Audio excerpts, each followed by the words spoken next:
Φίλες και φίλοι, είμαστε εδώ στην ψηφιακή φωλέα για ακόμα μια φορά. Σας καλησπερίζουμε. Σήμερα έχω κοντά μου το φίλο μου τον Γαβρίλο του Σιδηρόπουλο. Γιάννης Μάγκος. Για πρώτη φορά κοντά, ο ένας με τον άλλον. Γνωριζόμαστε αλλά δεν έχουμε συναντηθεί. Τον Γιάννη τον Αντωνιάδη, τον Χουάν, τον φίλο μου, τον οποίο δεν θέλω καν να συζητήσω, δεν είναι καθόλου καλό. Εγώ θα το ξαναπώ γιατί με εκφράζει. Έμπλεξα με Γιάννηδες. Τι θέλει και το χέρι μου. Αυτά φίλοι να Χάρηκα που σε είδα, χάρηκα που σε είδα μετά από το. τόσα πολύ καιρό να ξέρεις. Ναι, είναι και αυτό ένα Πώς γεγονός. είπα πριν λίγο, πώς είχα πει, Πώς είπε? έχω να σε δω χρόνια. Όχι, όχι, Μάλιστα. κάπως αλλιώς το είπα.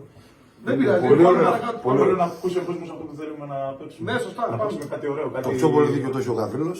Ένα διπατάκι. Οπότε έτσι. να σας παίξουμε ένα παλιό διπάτ που μας αρέσει πολύ.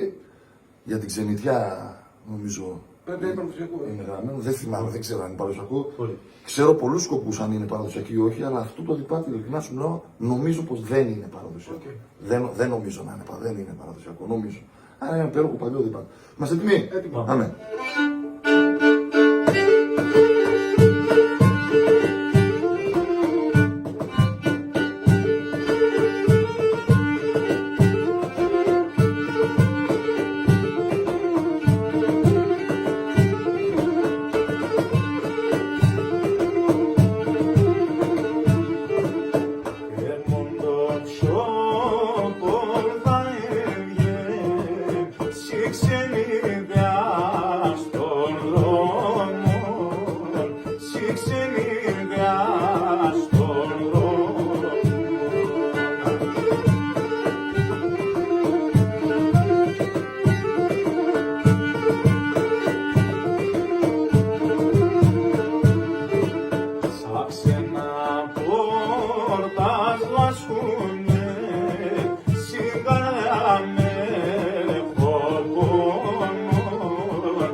Έτσι, δύο στιχάκια, φτάνουν, πιστεύω.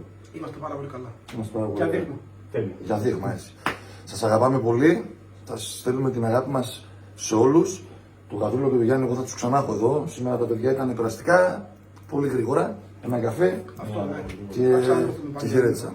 Σας ευχαριστούμε πολύ. Την αγάπη μας σε όλους.